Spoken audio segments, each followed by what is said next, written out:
What's up, ladies and gentlemen? Welcome back into White Sox Daily. I'm Aaron Feely with some more White Sox news once again, and we're going to start things off with some comments made on Instagram by ex-Chicago White Sox catcher A.J. Pierzynski, obviously a White Sox legend here on the South Side, a guy that was a part of that famous legendary 2005 squad, a guy that is still around the team in a number of ways, primarily with pre and post game shows, a lot of analytics, a lot of breakdowns throughout the week, and of course his social media presence talking about Chicago White Sox baseball. Had a Instagram post earlier on today, actually, where he mentioned you have to go out and get stars because that helps you win consistently, not hoping and praying that all 20 of your prospects turn out to be great players. AJ would then elaborate, saying that he believes the White Sox need to bring in more free agents and get to the spending aspect of the offseason as opposed to just hoping and praying that some of the guys you already have just keep working out. And yeah, I mean, that's obviously a complaint that many White Sox fans have been having about the way that Jerry Reinsdorf kind of goes about team building for years. That has been one of the primary criticisms of Jerry, has been the financial aspect of how he runs this team, has been trying to bring in free agents and just never getting top dollar guys. The fact that Andrew Benintendi is still the highest paid Chicago White Sox contract in the history of the franchise, and it's Andrew Benintendi, and it was the first ever and still only $100 million plus contract that's ever been given out in Chicago White Sox history. Only two other franchises have yet to give out such a contract. It's a bit embarrassing for a team that currently plays in one of the top three largest markets in America. You are a Chicago institution. He's got Chicago Bulls money in his side pocket. He's got all the money in the world to make any of these moves happen that people constantly want to see, and it just never happens. Continuing to bargain bin shop, continuing to hope and pray that maybe you'll just draft your way out of this scenario. They got unbelievably fortunate with that '05 run, kind of like how Jerry got unbelievably fortunate with the Michael Jordan thing, kind of saving his franchise in the Chicago Bulls. Still to this day, kind of riding the coattails of that thing, because both before and after Jordan's era in Chicago, the Bulls have been and continue to be nothing of note. Absolutely just an irrelevant franchise, apart from the one lucky time that you got a generational superstar in the building. They got one lucky run in 2005, and other than that, the White Sox have been abysmal because they absolutely have just refused to open Jerry's notoriously airtight wallet. And A.J. Pierzynski finally having enough of it, coming out, taking to social media to criticize it just a bit. And so, yeah, I mean, obviously, AJ, not a guy that's afraid to speak his mind, spoke it about ownership in this particular instance. And a major reason for that, as we'll transition right into this next story here, might be the fact that a guy that had been tied to the Chicago White Sox, this wasn't necessarily like a big team saving move.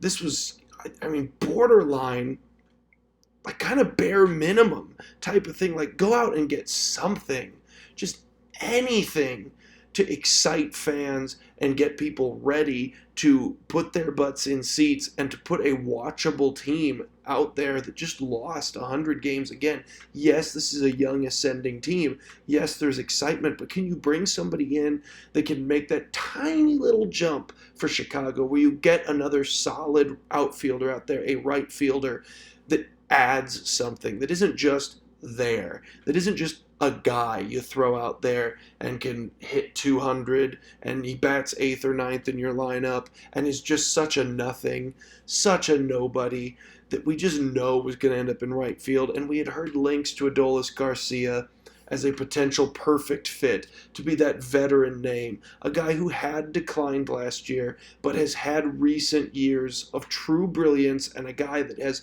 had home run power that the White Sox desperately need.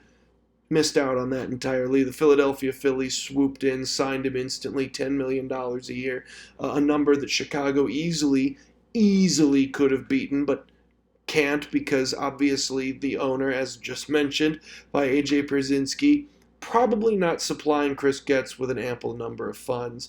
And it just continues this cycle of irritation for White Sox fans.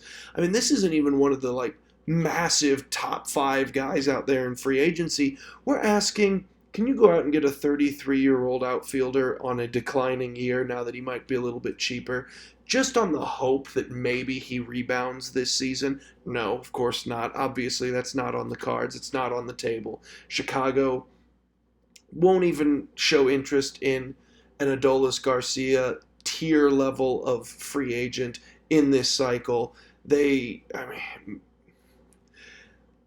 You can understand where AJ was coming from, but yeah, Adolis Garcia, he ends up in Philadelphia, $10 million a year.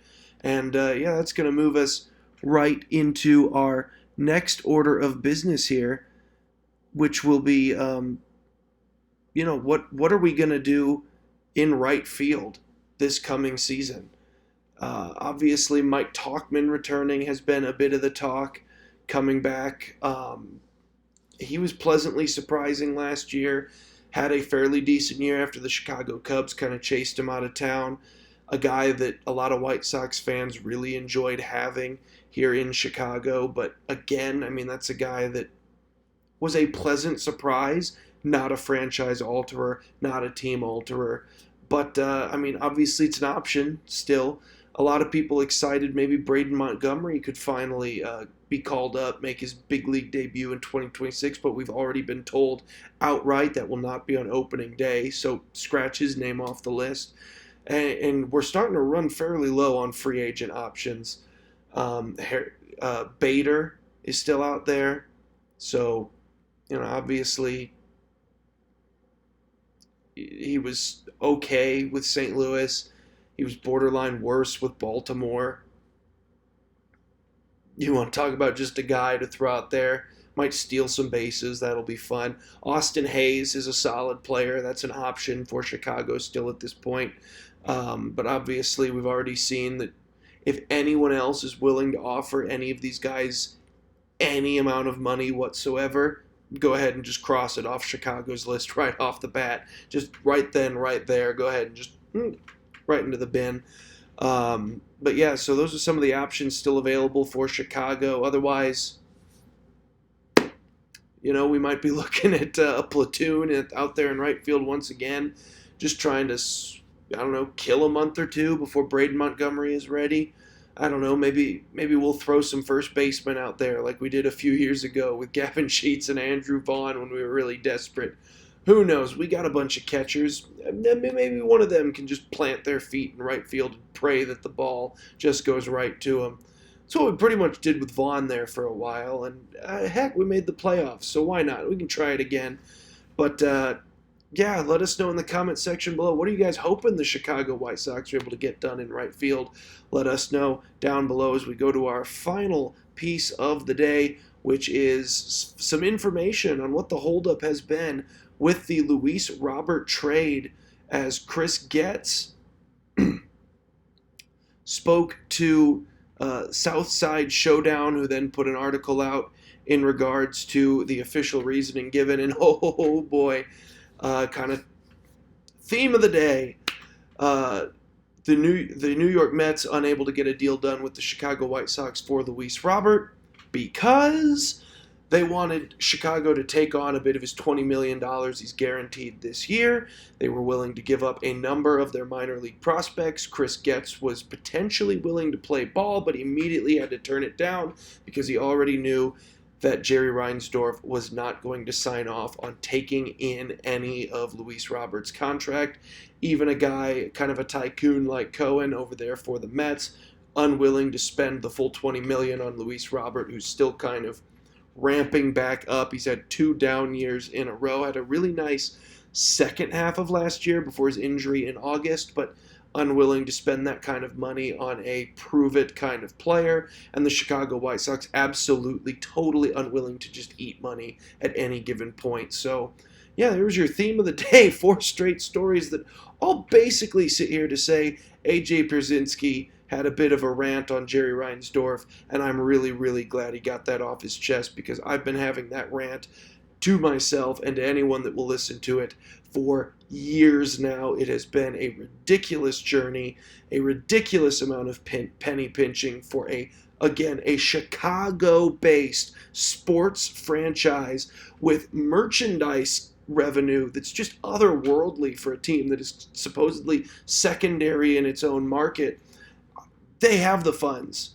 They absolutely do, and they just refuse to ever spend it. But yeah, let us know your opinions on Jerry Reinsdorf's business dealings and on the right field situation in the comment section below. Was AJ Pierzynski out of line, or do you agree with what he said?